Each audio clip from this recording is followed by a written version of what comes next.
Ok, y ahora sí abro formalmente este seminario que realizamos conjuntamente con el Centro for Free Enterprise de la Universidad de Texas. El Paso, Nicolás Kachanowski es el co-chairman de este seminario que nos acompaña también hoy. Y hoy, como les decía, tenemos el privilegio de tener a la doctora Deirdre McCloskey con nosotros, quien va a hablar de equality, perdón, of permission. Deirdre, all yours. The seminar is yours. Thank you very much to share with us this moment. Thank you, and the seminar is yours. Feel at home. Well, I am at home. I'm extremely glad to be in Argentina, even if only virtually. Here I am in Chicago, not Chicago. I was so accustomed to Ah, saying Chicago for many, many years. No, I'm now in Washington at the Cato Institute, and I hope to come to Argentina soon again and to see its change to what I'm going to be talking about today, which is a an equality of permission. Now, what and this will be a great change in the economy and society of Argentina as it's happening right now. Um, I want to claim back the word equality for what I call, well, what are called commonly classical. Sorry, I do stutter often on my favorite word, but anyway, what is called classical liberalism began, I claim, as an appeal for equality. And our friends, and indeed our enemies sometimes on the left, especially in the last 100 years, or on a longer perspective ever since Marx, have claimed that they are the heroes, the advocates for equality. And I claim that we have a form of equality which is productive and successful, and indeed which made the modern world. Argentina, as you know, 130 years ago, was one of the richest countries on earth. It's now not. Yet still, even so, a modern Argentinian, for someone from Argentina today, is much better off than her ancestor 100 years ago.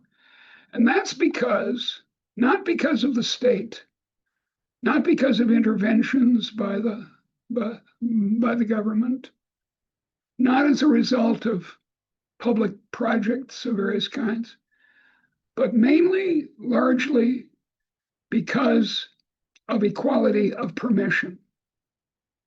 The equality that allows people to try things out, to venture, to move to another part of the country, say, to a new job, or to open a small grocery store or hairdressing salon, or to invent some new product or new process and to patent it. Well, I'm not so thrilled about patents, but in any way to use it to start a new enterprise. I would call equality of permission. Now, it's the way to understand this is to contrast it with the equalities that our friends on the left have advocated.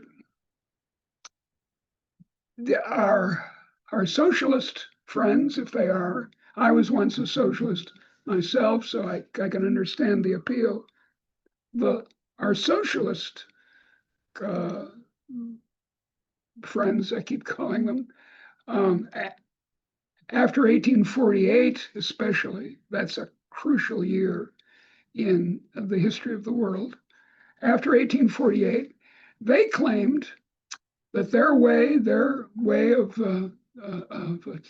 taking over the means of production by the state and running, as Lenin said, running Russia as one great big factory, that would achieve equality of outcome in the race of life. Everyone would cross the finish line of the race. Think of it as a foot race. Everyone would cross the finish line equally, arms linked, singing socialist songs. And that was what the future would bring, according to Marxism, inevitably, through the historical dialectic. And that's socialism. Now, at about the same time, 1848 and a little bit after, there developed a new liberalism. It was called that in Britain in the 1880s. Certain philosophers and started to say, well, liberalism of the sort that was practiced to a considerable degree in Britain in the early 19th century, the early 1800s, that was okay, but what we need, they said, is supplementation to achieve equality of opportunity. The chief exponent, well, one of the chief advocates for this was the great philosopher, economist, John Stuart Mill, especially the late John Stuart Mill. When he was younger, he was a classical liberal and wanted the government to be small. But in his old age, he became more and more convinced that there needed to be a role for the government to achieve a certain equality of opportunity. Now, we're accustomed to speak of equality of opportunity as though that were an achievable goal and a very desirable goal. Now, what equality of opportunity claims is that in the race of life, here's the beginning, here's the end. The end is the place of socialism, but the equality of opportunity is the place of new liberalism, or what also came to be called social liberalism, of the sort advocated for a long time in Argentina and in my own country since the 1930s. And as I said, equality of opportunity is supposed to be achieved here. At the starting line of life, we'll make people equal. And then we allow them to run the race, and that's going to achieve, that's going to be good. Now, my claim is that the first liberalism of Adam Smith, I always cross myself when I mention Adam Smith or Mary Wollstonecraft or the early John Stuart Mill,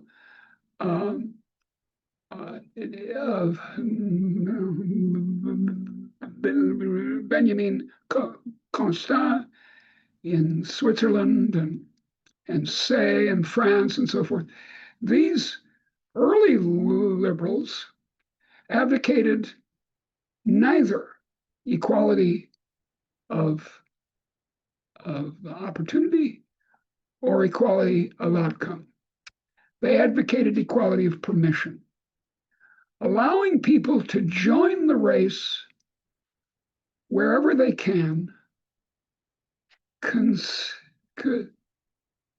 considering where they live, what their parents were like, what their genes are like,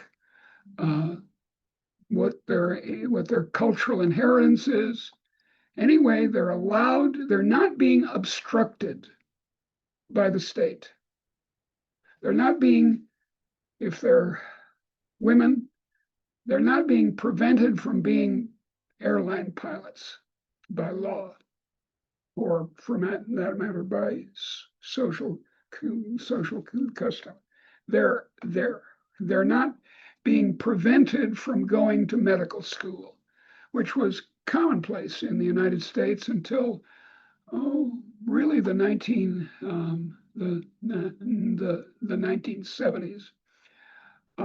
They're allowed, they're permitted, an equality of permission. If people are Black, they're African Americans, or Native Americans, First Nations in Argentina or wherever, they're not being held back.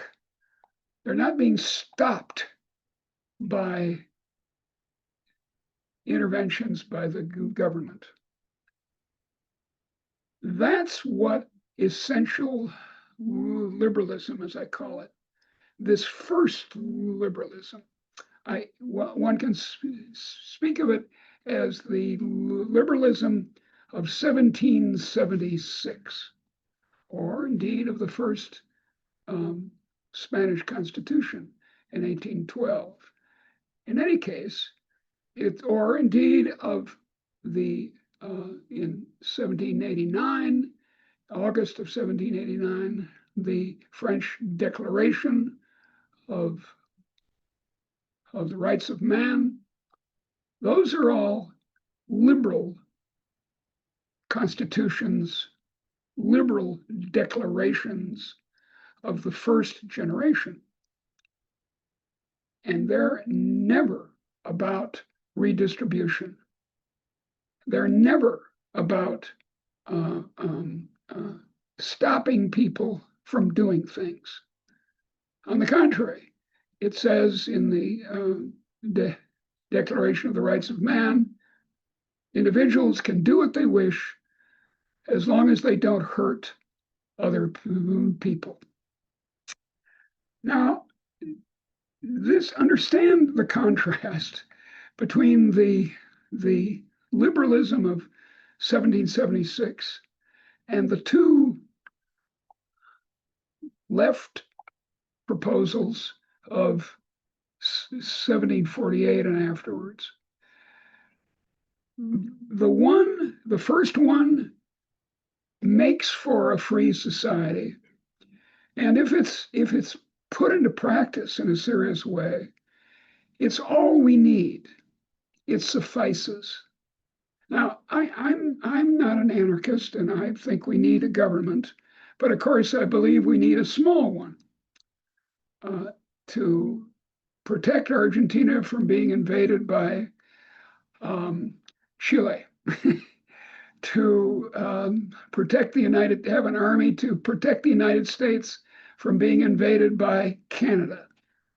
And we need, the United States does at least, we need nuclear weapons to make sure that neither the Chinese nor the Russians attack us with them. And there are some things that the central or local governments do that are good and necessary. Compulsory vaccination against polio and measles is one example that I'm in favor of, and I think most essential liberals, classical liberals, as they're also called, favor. But not public schools, not massive redistributions, not massive anything as far as the government's concerned. And my claim is, and I'm in the midst of a book being evaluated for publication right now that explains all this. My claim is that this essential liberalism can be achieved tomorrow. In fact, Milei is in the process of achieving it in Argentina. And it is to take away the regulations and let people enter the race of life wherever they can. And my claim is I've got essentially two empirical claims in support of this argument. One of them is that it's the essential liberalism. It's the equality of permission. It's the liberalism of 1776 and 1789 that made the modern world. That it's allowing people to experiment, to try things out in a way that they were forbidden to before under Spanish imperialism or under a traditional mercantilist, protectionist society of trade unions and guilds, and the king trying to collect as much gold as he can. Donald Trump is reviving that plan in the United States right now. That was to be cleared away. People were to be allowed to do what they do. Now, of course, there need to be constraints. You need to prevent force and fraud, whether private force or fraud or governmental force and fraud. So that was what made us rich. It's not protectionism. It's not public schools. It's not war, for example. You often hear people claiming, yes, we became rich because of all the inventions that war inspired. This strikes me as completely crazy, but that's what people say. No, none of the state action is what made us rich. What's made us rich is you and me trying things out. Now, one reason to think that this first proposition of mine is plausible is that this is what we advocate in, I don't know, rock music or in painting or in the playing of football. We let people try out new ways of doing things in these fields, in science, in friendship, in all kinds of ways. We allow people to try things out, and that's how we get progress. That's how we get new ways of, I don't know, new tactics in football or new music or new language. The master metaphor of spontaneous order, the sort that Hayek talks about, is language itself. There's no state intervention in the evolution of Spanish, thank God, nor of English. The French Academy keeps trying to control English new words in French, but it doesn't work. the French still say le weekend, le parking, they do. And the French Academy hates it, but they can't stop it. So all these spheres of life that are spontaneous orders suggest that having a spontaneous order in the economy is also a sensible thing. And indeed, that's what's happened. In the last 2 centuries, the immense increase in income per head in the world, going from an average in 1800 of about $2 a day to an average now in the world, including many very poor countries, of $50 a day. $2 to $50, a factor of 25 in a couple of centuries. That's amazing. And that was caused by essential liberalism. That's argument number one, empirical argument number one. But empirical argument number two is that neither equality of outcome nor equality of opportunity work. I mean, if they did work, if somehow miraculously you could make everyone have the same income and everything would be fine, I'd be all for it. I'm an egalitarian. In fact, my claim is that equality of permission as against equality of outcome or of opportunity has in fact achieved equality. There's a claim we hear on the left all the time that capitalism, I hate the word, but anyway, capitalism results in terrible inequality. And there's a more technical claim, which is that there are all these terrible externalities.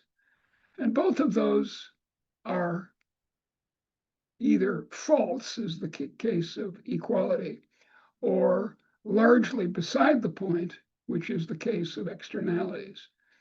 So it's not the case that the equality of permission has resulted in a terrible, grim, dark life for humans. No, on the contrary, it's raised them up.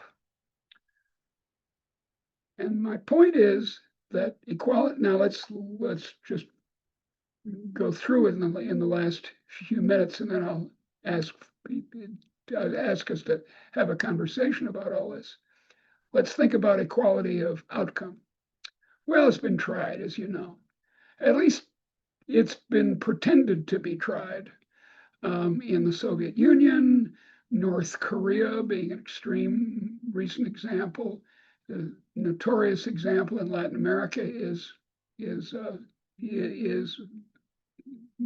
Venezuela, and that's not the only such attempt.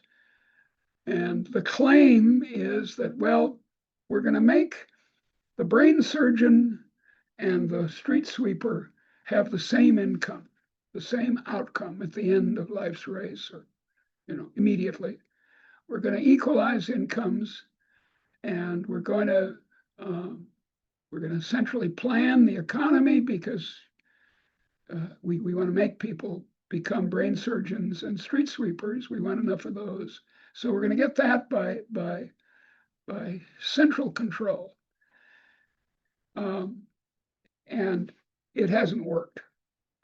It works very poorly by comparison with what Milei is trying to establish in Argentina, namely equality of permission. And the evidence is overwhelming. We in intellectual circles in the West used to be confused about this. I remember people when about Cuba, people of my generation when Castro took power, thinking, great, we're now going to establish equality of outcome in Cuba and everything's going to be fine. Now, I say again that equality of income was not enforced in Cuba. You get one guess what the last name of the richest family in Cuba is right now. The last name is Castro. Surprise, surprise. But let's set those observations aside. The attempt to make people equal results in terrible misallocation. The way that the Venezuelan situation is reported by the newspapers and TV in my country is very strange. They go down to Venezuela, they see things are terrible. They do not say, this is because of the imposition of socialism, of equality of outcome. They say, no, no, no, no. It's just that the economy is terrible for reasons, I don't know. Maybe there's a hurricane every week in Venezuela, and that's what's causing things to be so terrible. And it's because in my country and in yours too, there's a bias in favor of the left in the media, and they don't want to admit that we in the 1960s made a big mistake when we on the left then thought, oh, Cuba's wonderful, that's going to work out very well. It didn't. Cuba has about the same national income today per head as it had in 1959, whereas all around it, Haiti excluded, income has gone up at least by 100%, in some places much more. All right. So and as you know, in economics, you can both in economic theorizing, so to speak, but also in economic experience, you find that hardline socialism of the 1848 sort doesn't work. Okay, now let's go to the equality of permission. I'm sorry, bad girl. No, no, not equality of opportunity.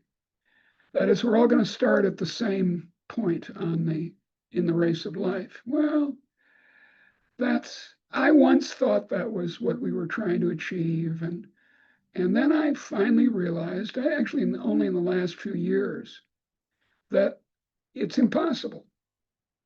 Half the people in this room are smarter than I am. I mean, all of you know English as well as Spanish. I don't. I have my Spanish joke, which I always tell. Someone who knows 3 languages is called trilingual. Someone with 2 is called bilingual. Someone with 1 is called una gringa. So you're smarter than I am. And how are we going to make you equal to me? I don't know.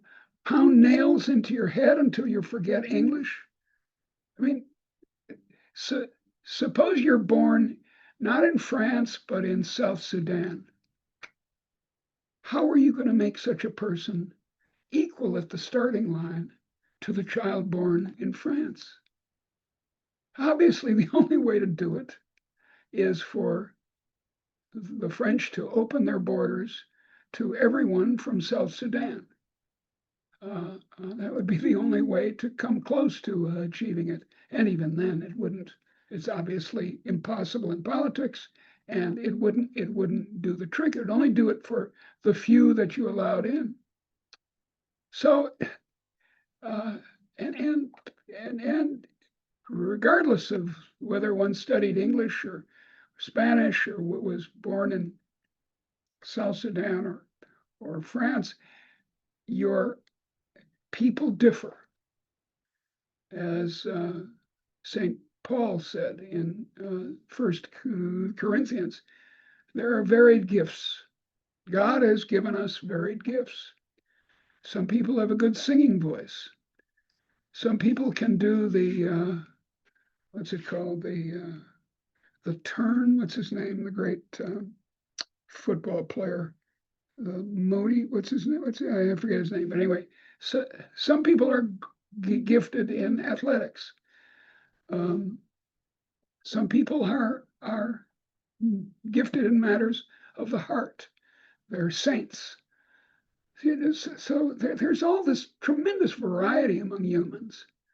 and to not use it for the good of all, which is what it amounts to. When you allow people to specialize and to trade, they have to be able to do both. They can't be ordered by the state to do this or do that. They've got to be free to move. And if they can, comparative advantage will allocate the tasks, and we'll all, essentially all of us, will be better off. But if we attempt to make everyone the same, it's impractical. And the only way to even start to achieve it, as we've seen in the last 100 years, is to give the state more and more power.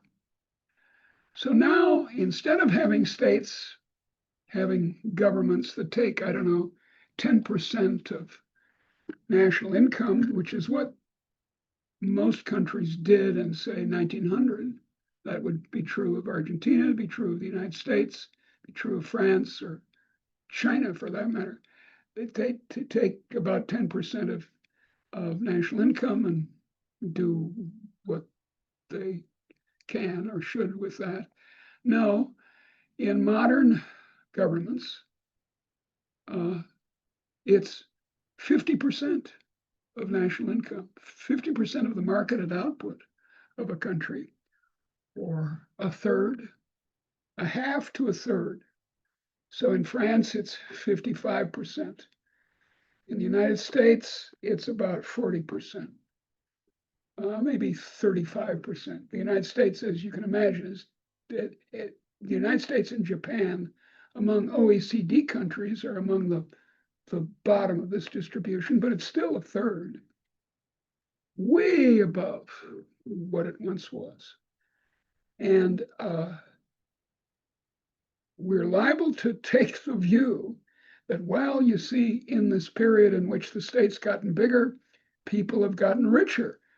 Therefore, post hoc ergo propter hoc, after which, therefore, because of which, it must be the expansion of the state that's the cause of our enrichment. And as I said before, the other part of my argument is that no, it's this new equality of permission coming in the 1700s, the idea, and then the application. Uneven though the application was, the United States, after all, was until 1865 a slave country that had slavery in its laws. And it's only relatively recently that women have gotten considerable equality of permission. But in any case, this gradual increase in equality of permission over a larger and larger part of the population has allowed people to improve themselves, and by improving themselves, improve others. So I'm gonna end here and just ask you to remember that the Spanish language, no more than the Argentinian economy, should not be governed by the state. Thank you.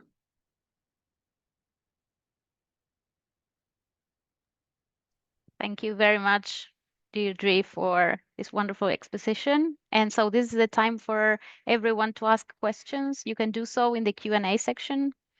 Yeah, so I can just let you know about the first question we got, which is, apparently one of the most closed, most regulated markets is science. Feyerabend, an author you know well, made this point. Do you agree? Is science. Well, yes, I'm a big fan of Paul Feyerabend, who was a very interesting philosopher of science, who said in effect what I said long after him without being aware of his work, that science has a rhetoric, that it's a matter of persuasion, and that there's no method of science. And I've been pounding this drum since, I don't know, 1983 or something. And then I discovered him, and that confirmed that it's true of, if it's true of physics, maybe it's also true of economics. But in any case, I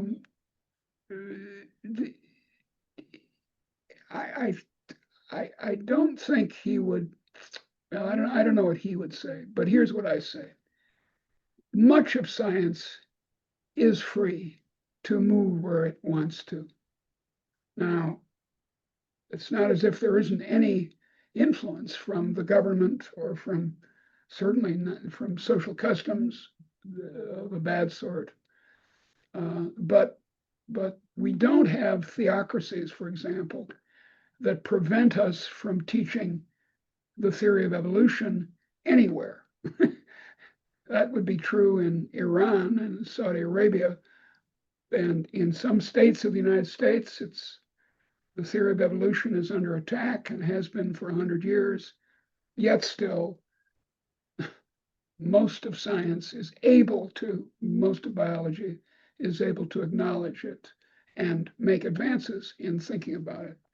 So I don't think that science is a closed society. Although I agree if what the questioner is pointing out is that there's a great deal of attempts at monopoly in science. And I find it, as a classical liberal would, I find it extremely annoying when I come across it. And through all my career, I've been steadily outraged by people at Harvard, where I was educated, sneering at the people at Chicago, those conservatives at Chicago, and they're stupid, and Milton Friedman's a terrible man. And then when I got to Chicago and taught there for 12 years, I found the people at Chicago were saying the same thing about the people at Harvard. Oh, that's stupid, John Kenneth Galbraith, what an idiot. And this, I've always hated that kind of attempt to close down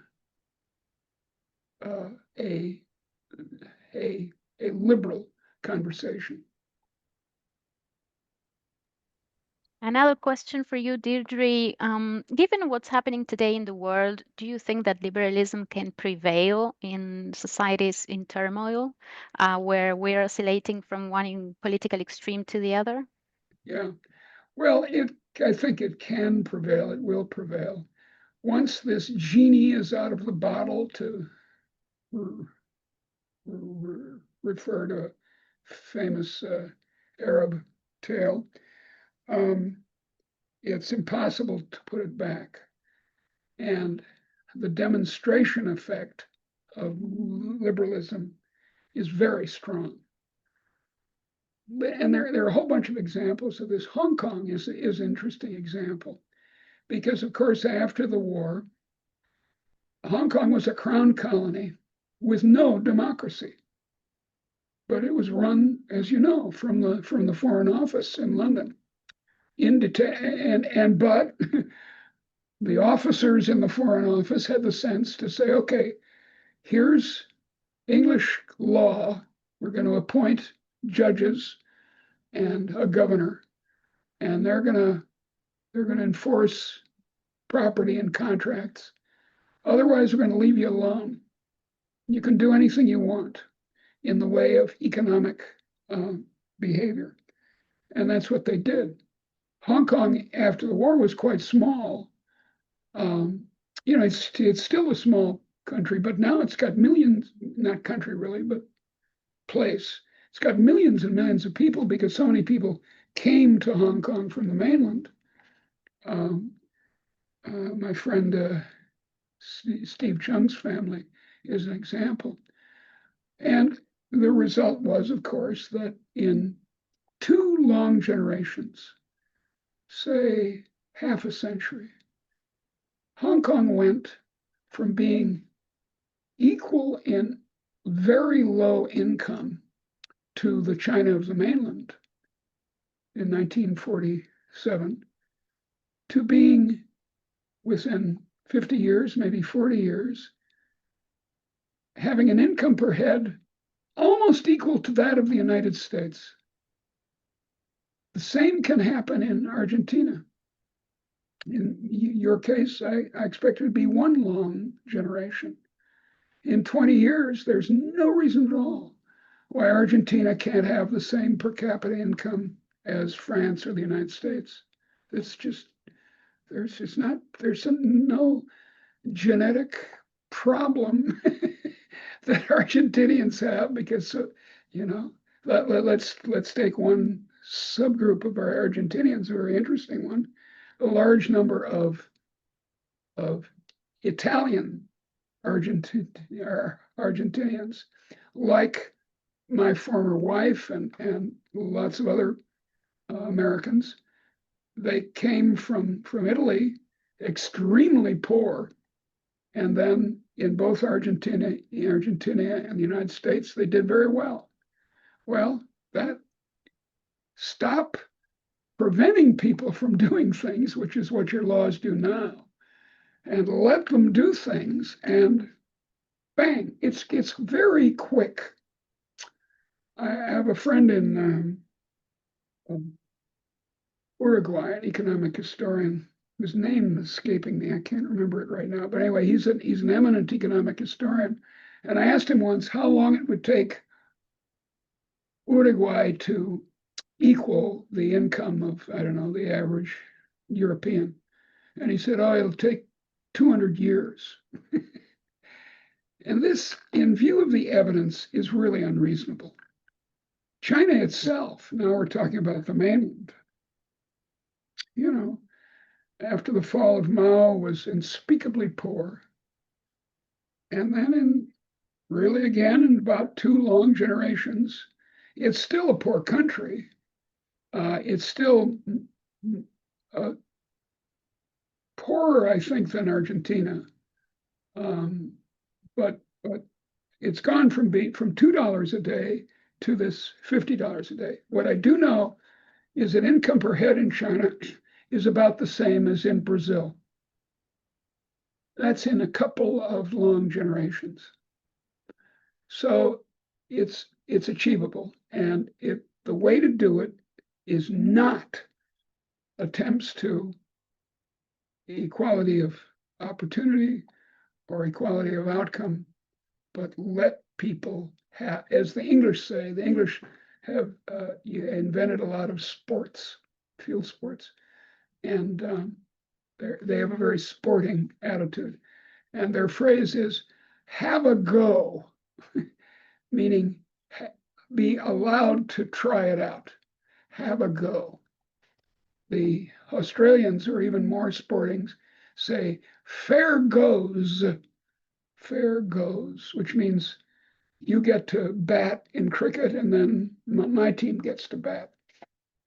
So that's what we need. We need free sports. Here's another question from Constanza. She's asking, last time we saw you, you said you were not going to vote for Trump. So what do you think about his presidency so far, and especially about his fight with universities and migrants? It's appalling. I mean, those are 2 of the most appalling of his policies. The third one, of course, is this madness about tariffs. You in Argentina have had plenty of experience with high tariffs, with protectionism, and it doesn't work. Import substitution, Raul Prebisch and all that was tried in Argentina, in Latin America very generally, and it didn't work, and it still doesn't work. And Raul Prebisch himself, towards the end of his life, admitted that it didn't work. But anyway, that's what Donald Trump, I have an explanation of why he thinks this way. But on the matter of attacking immigrants, this is loco, this is insane. Pazzo, as the Italians say. We are a nation of immigrants, so are you. It's I mean, the vitality of the United States comes from immigrants. That doesn't mean the natives are bad people or something. Natives, I don't mean the Native Americans, don't mean the First Nations. I mean those people born in the United States or American, old Americans, citizens, they're fine too. But over and over again, we've seen that the vitality of the United States comes from its immigrants. Here's an example that I like to give. Imagine American comedy, American humor without the Jews, without the large immigration of people, especially from what was once the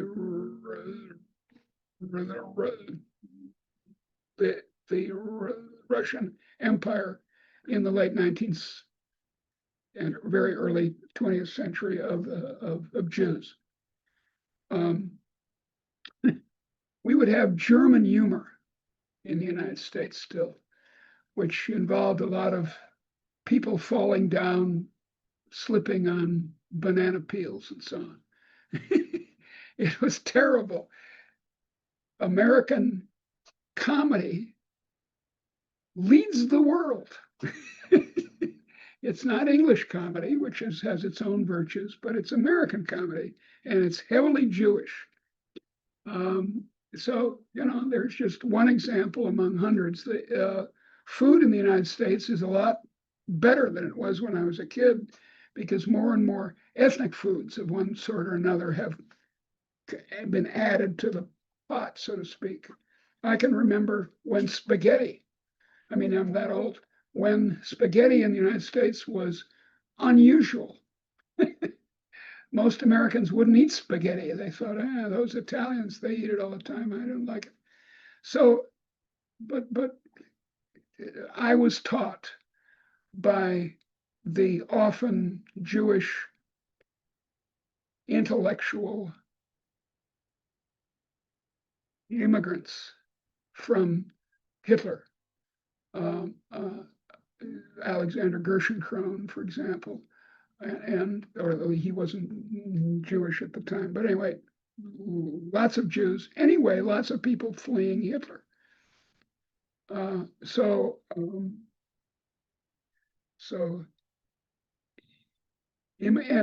I've recently devised a little theory which I'd like to test empirically, and maybe I'll get around to it, which argues that in olden times, say in 1348-50 with the Black Death, more population made the average person more poor. That's Malthus, right? But in a modern economy, which we've had for going on 2 centuries, having more fellow citizens makes you richer. Now, why is that? Well, it's because occupational specialization is one of the main features of the modern world. Thousands and thousands of separate occupations instead of 20 is the modern case. And your computer specialist at your office makes you more productive. The cleaning lady who is not rich, but she cleans your house instead of you cleaning your house. That kind of specialization makes everyone more productive. So I'm in favor of immigration. Donald Trump and his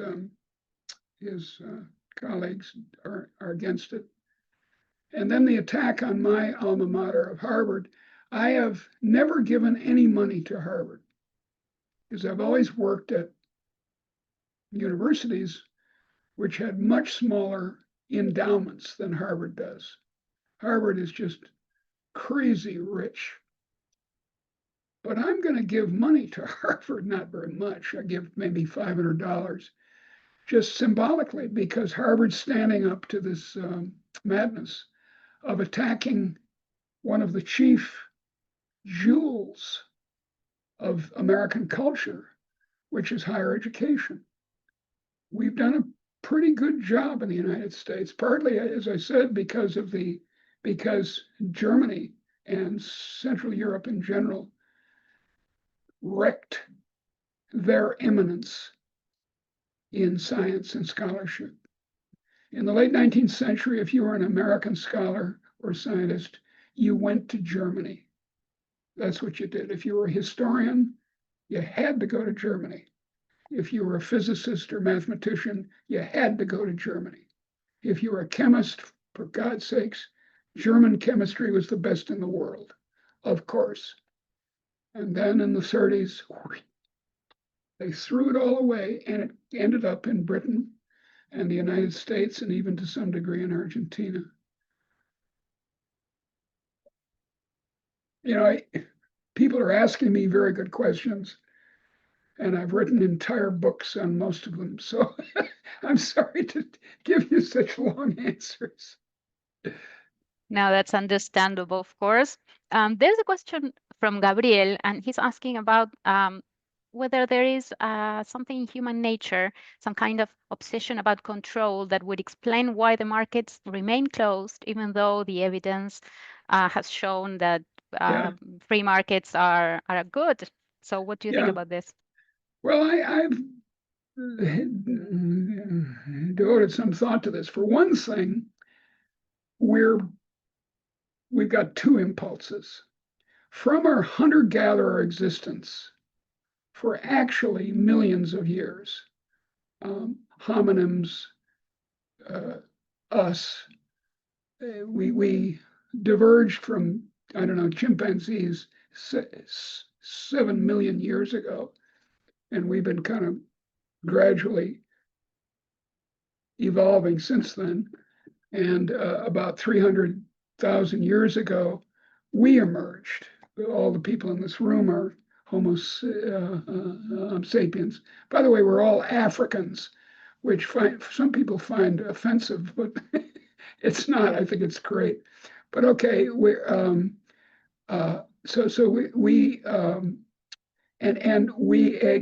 were in small bands, 15 people, 20 people, maybe, not 100,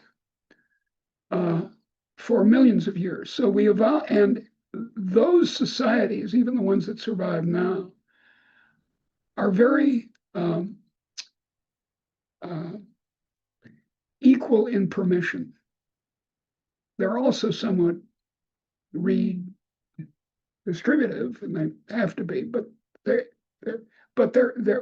it's very easy to be free in a hunter-gatherer environment. Because if you don't like what the boss man is claiming to be the boss man is doing, you can either kill him very easily, or you can walk away and start your own band.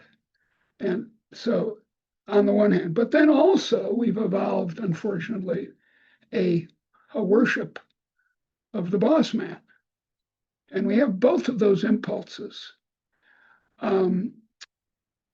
So to come to the, so that's the kind of biological background, that we've got these two conflicting impulses.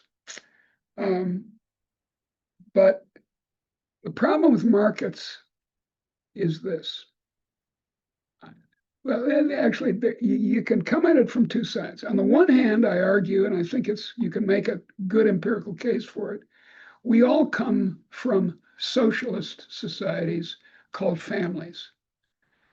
A family should be run on the principle of from each according to her ability, to each according to his need. We don't send our 6-year-old kids out in the market to earn their lunch. We just give them their lunch. So people grow up in a socialist society, and so they're inclined, when they discover there are poor people, they're inclined to say, let's bring them into a family and let's make Argentina a big family. And that's a very powerful argument. It's wrong on grounds that I said when you're making people equal, how are you going to do it? Or even when you're going to give them equal opportunity, how are you going to do it except with an oppressive and big state, a big government? But there's something else that I think you could also study factually, empirically. And that is that in every market transaction, there's resentment at the end, or there can be. If you don't have a lively liberal ideology in your head and your soul, you're liable to think every time, I could have done better. This is the problem that Donald Trump has. He thinks that the whole economy is a matter of bargaining because he's a real estate guy, and his properties were big hotels, and that's what he learned. And he's such a stupid guy anyway that he can't get beyond it. So he's stuck with this idea that it's all bargaining. But any transaction, you buy a dress, they could have sold it to you cheaper, but the bastards didn't. And the shopkeeper says, she could have paid more for this dress, but she didn't. And that's just in the economics, because exchange is mutually beneficial. And that we essential liberals, we say, hurrah, hurrah. And we keep trying to persuade our socialist or fascist colleagues that this is a great thing. And they all say, I hate the market. They say, I have a very dear Marxist friend who says to me, I hate the market. And I say, Jack, you don't hate the market. Your house is full of lovely antique furniture that you bought in a market. And he said, no, I hate the market. It's very irritating. But you can argue that it's this kind of peasant mentality. They're always trying to cheat me. And it's not just the peasants, it's the aristocracy that says this. The Persian king, see, which one was it? I forget. But anyway, he was very angry at the Greeks. And they sent an emissary to try to make him feel better about the Greeks. And the king said, why should I have paid? Now, he's an aristocrat. See, he's the head. He says, why do we care about you Greeks? All you do is talk, which was true about the Greeks. And in your marketplaces, you cheat people. You cheat people. He regarded markets as a site of cheating. Well, both the aristocrats who won't have anything to do with markets, at least they think they don't, and the peasants who are forced to be in markets but hate it, both sides feel done badly in a market. So it's very important that we create an ideological presumption in favor of markets, because we have to offset these strong psychological and sociological forces that are downgrading the markets. That's why I wrote my books. I started out trying to defend the bourgeois life, the middle class life. Okay, and so one last question, and of course we thank you so much for everything you've told us today. I think we have a lot of things to think about until we see each other again. And this is by Carlos. He's asking, when you were answering the first question, the one about science, it sounds like you were making references to institutional gatekeeping from your experiences in lecturing. So in your opinion, does that gatekeeping not steer science? If so, wouldn't this be violating equality of permission for those ideas? What, you say the last sentence again? If so, wouldn't this be No, violating equality? I guess before the if so, what's the... Sure. It sounds like you're making references to institutional gatekeeping. Yes, I am. Yeah, and so in your opinion, does that gatekeeping not steer science? Yeah, sure it does. But if one by one, it looks like bad steering. And I can give you, and so can any moderately informed historian of science, can give you a lot of examples where the gatekeeping dramatically slowed down scientific progress. One of my favorite examples is the decipherment of the Mayan glyphs, they're called, the writing, which the Mayans or the people before them invented. And for decades, the chief of Mayan studies at Harvard, a man named Robinson, an Englishman, prevented anyone from working on trying to decipher the glyphs because he knew they were just decorations. But they weren't. They weren't just decorations. They were only the fourth time that writing has been invented in the history of humans. And one of it happened in Central America. So, so yes, and in my own field, I can give you endless stories of bad gatekeeping. One that I like to talk about a lot is the use of tests of statistical significance, which are wholly bankrupt. Many theoretical and applied statisticians in the last 100 years have shown that if you don't have a substantive loss function, as we say in the trade, tests of significance are silly.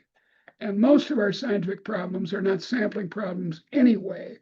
And the only problem that tests of statistical significance, even with a substantive loss function, solve is a sampling problem. Blah, blah, blah, blah. And yet, I can name the people in economics, and it's the same has happened in sociology and psychology and medical science of all things, who have stopped this, who have kept up this ridiculous procedure of tests of statistical significance.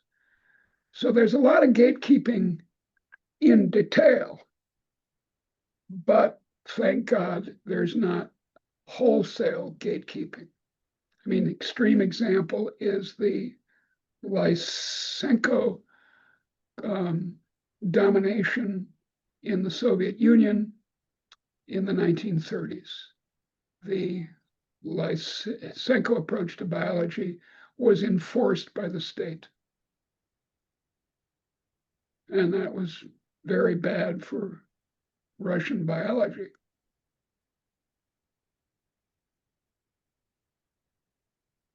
So it's not as if the state doesn't have any influence over science. It certainly does, much less than over the Spanish or English languages.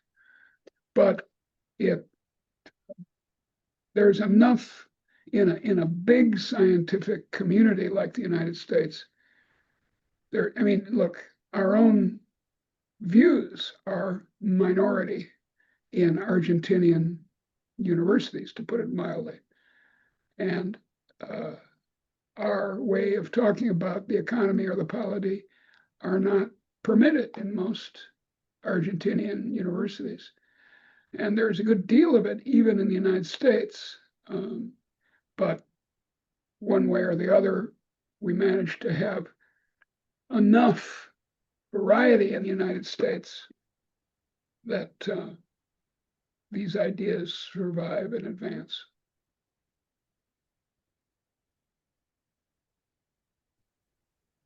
Thank you very much, Deirdre, for your answers, and thank you everyone for asking the questions. Edgardo?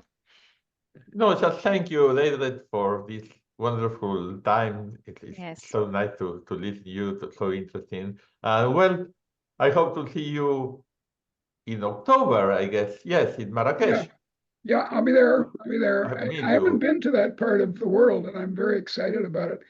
Same for me. I'm tempted to buy what we call in the United States an Oriental rug, but I don't think I should. I have a small apartment, and I don't have enough space for more Orientals. Ok, bye bye, thank you. Okay, dear. Muchas gracias a todos. Nos Thank vemos you en el very próximo much. seminario. Hasta la Gracias, Flor. vista. Bye bye, A dear. ustedes. Bye bye. Bye bye.